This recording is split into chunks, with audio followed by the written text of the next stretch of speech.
जी सिजुल इस वक्त मैं गोंडवाना मैदान में मौजूद हूँ। हमारे बीच राधेश्याम कपूरिया मौजूद है और उनसे हम लोग बातचीत करेंगे। क्या ये जो क्या बोलते हैं इसको करनाल, ये मेला को क्या बोलते हैं? कलसार बोलते हैं। और इस कलसार में हम लोग मौजूद हैं। थोड़ा दूर से लीजिए ना। उससे हम लोग बातचीत करेंगे कि वास्तव में समाज या यहाँ पे पॉलिटिकली हो रहा है तो क्या है समझ। देखिए, सबसे पहले मैं राजनीति की बात कर देता हूँ, क्योंकि मैं पॉलिटिकल पार्टी से हूँ, गोंडवाना गणतंत्र पार्टी का राष्ट्रीय प्रवक्ता हूँ। और राजनीति जो है, देखिए, सबसे पहले भारतीय संविधान में ये 5वीं अनुसूची क्षेत्र है अनूपपुर, और ये जो नर्मदा दाई है ये यहाँ पे आदिवासियों का है। ये क्षेत्र 5वीं अनुसूची क्षेत्र है, लेकिन अभी देखेंगे यहाँ पे तो पूरा हिंदू व्यवस्था है। वहाँ पे जैन मंदिर बन गया, वहाँ पे हिंदू मंदिर बन गया, हिंदुओं का पूरा ट्रस्ट बन गया। तो यहाँ का जो मालिक था वो गया कहाँ? जैसे वो राजा है, वो कर्ण साहब मरावी का वो क्या है, मठ है, ठीक है, रानी मेनावती का मठ है।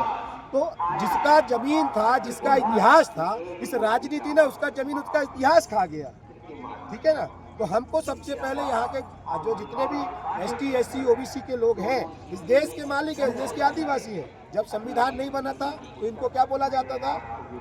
एक था ब्राह्मण, दूसरा था क्षत्रिय, तीसरा था वैश्य और चौथा था शूद्र। ये 4 ही वर्ण थे कि नहीं? कितने वर्ण थे? 4 वर्ण थे। जब संविधान बना तो इसको पलट दिया। जो क्षत्रिय था, जो ब्राह्मण था, जो वैश्य था, वो क्या हो गया? एक हो गया, जिसको बोलते हैं सामान्य वर्ग, स्वर्ण वर्ग। और जो एक था उसको टुकड़े टुकड़े में बांट दिया। एक को ST में बांट दिया, एक को SC में बांट दिया, एक को OBC में बांट दिया, एक को माइनॉरिटी में बांट दिया। तो ये राजनीतिक षड्यंत्र है। और जाति में जब उठा के देखते तो 6000 जातियों में हमको बांट के रखा है। आज हम जो है आपस में मिल नहीं रहे। गौड़ प्रधान से बात नहीं करता, प्रधान गौड़ से बात नहीं करता, बैगा भील से बात नहीं करता, भील बैगा से बात नहीं करता, ठीक है ना, सहारिया अहिरिया से बात नहीं करता, पनिका से बात नहीं करता। ये राजनीतिक षड्यंत्र है। इसीलिए आज इस कार्यक्रम के माध्यम से, दादा हीरा सिंह मरकाम के माध्यम से मैं आपको बताना चाहूँगा कि हम सब एक हैं। हमारी मात्र एक ही जाति है, हमारी मात्र एक ही पहचान है, वो है टोटमिक, जो इस प्रकृति का संरक्षित करेगा, जो जंगल को कटने से रोकेगा, जमीन को उजाड़ने से रोकेगा, नदियों को गंदा करने से रोकेगा। वो इस देश का आदिवासी, इस देश का मालिक है, इस देश का आदि अनादिकाल से रहते आ रहा है। और उसको जो है राजनीति का जो है आर्थिक रूप से समानता मिलनी चाहिए।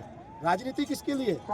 आज सामाजिक व्यवस्था में तुमको बांट दिया, आर्थिक व्यवस्था में कहीं रोजगार की व्यवस्था नहीं है, महंगाई अलग बढ़ रही है, शिक्षा अलग बढ़ रही है, जितने भी सरकारी स्कूल उनको प्राइवेट कर दिया है। और 80 करोड़ देशवासियों को क्या किया जा रहा है? फ्री का राशन बांटा जा रहा है। तो ये रोजगार मांगने की बात करें। दूसरा चीज है कि जब भी चुनाव आता है, कहीं लाडली बहना योजना, ठीक है, कहीं महतारी वंदना योजना, कहीं जो है किसान सम्मान निधि। अरे ये इनके बाप का घर का पैसा है क्या?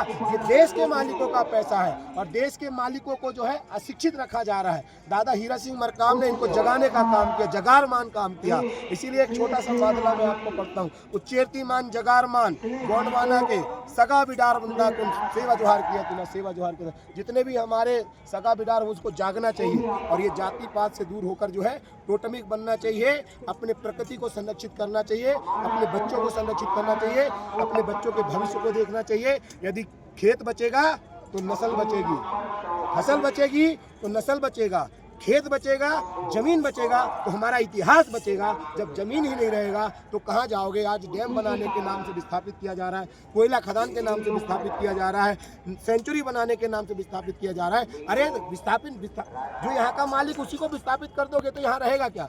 ये पूरा का पूरा जो है हिंदू राष्ट्र बनाने का प्रोपेगेंडा चलाया जा रहा है। और इस हिंदू राष्ट्र में जो है सबसे ज़्यादा OBC फंसा हुआ है।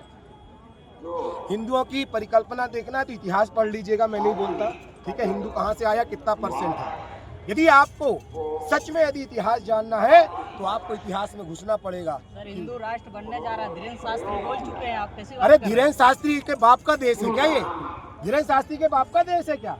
उसको करोड़ों लोग चाहने वाले हैं। अरे करोड़ों लोग चाहने वाले नहीं है। आप यदि विश्वास नहीं होता तो उसके क्षेत्र में जाकर, उसके जहाँ वो रहता है उसके शहर के लोग उसको चाहते नहीं है। अरे चमत्कार करते हैं भाई, चमत्कार। अरे उससे बड़ा चमत्कार तो मैं करके दिखा दूंगा। धीरेन्द्र शास्त्री को बता देना, मैं उसका भविष्य बता दूंगा, ठीक है ना। बिना बताए आपका नाम बता देंगे, बिना देखे, बिना बताए। अरे मैं ये बता दूंगा कि धीरेन्द्र शास्त्री कितने बजे मरने वाला है। इससे बड़ी भविष्यवाणी क्या होगी? अरे तलवार मेरे पास में है, बंदूक मेरे पास है, मैं बता दूंगा देख कि 5 मिनट में मरने वाला, मार देंगे एक चाकू, कौन बचाएगा? इसको भविष्य बोलते हैं, ठीक है ना। तुम्हारा नाम बता दे, तुम रास्ते से आ रहे हैं, एंट्री करा रहे हैं तो कोई भी पता कर लेगा। इतना ही पता है कि माइक्रोफोन रखा है, लगा हुआ है, जैसे अभी ये है, अब ये माइक्रोफोन हमारे कान पे लगा हुआ है, तुम बड़बड़ बोले वहाँ पे देख लेगा कि हाँ ये चिन्हित व्यक्ति इसको कर लेगा। देखो ये सारी चीज़ें अलग है, मैं आपको बता देता हूँ कोई चमत्कार नहीं होता। यदि चमत्कार सबसे बड़ा है तो ये प्रकृति चमत्कार है, ये चमत्कार है तो आप जो है स्वतः सांस ले रहे हैं, ये चमत्कार है। सूरज आपको जो है बगैर टैक्स के जो है आपको रोशनी दे रहा है, ये चमत्कार है। ये चमत्कार है कि आपको स्वच्छ पानी मिल रहा है, ये सबसे बड़ा चमत्कार है। आप सबसे बड़ा चमत्कार और एक और बता देता हूँ कि दुनिया में सबसे बड़ा चमत्कार ये है कि आप रात में सोते हो और सुबह आप उठ जाते हो। इससे बड़ा चमत्कार दुनिया में कुछ भी नहीं है, ठीक है ना। और ये हमारे पुरखों ने बताया है। कैसी लगी इनकी बातचीत? आप अपनी प्रतिक्रिया जरूर जोड़ दीजिएगा और शेयर कीजिएगा। आप शेयर नहीं करते हमारी उत्साह नहीं बढ़ता। इसी तरीके से खबरों आप तक पहुंचाते रहेंगे। GCG news camera person Bhim के साथ विजय मरावी, GCG न्यूज, अमरकंटक, मध्य प्रदेश। ठीक, धन्यवाद। एक फोटो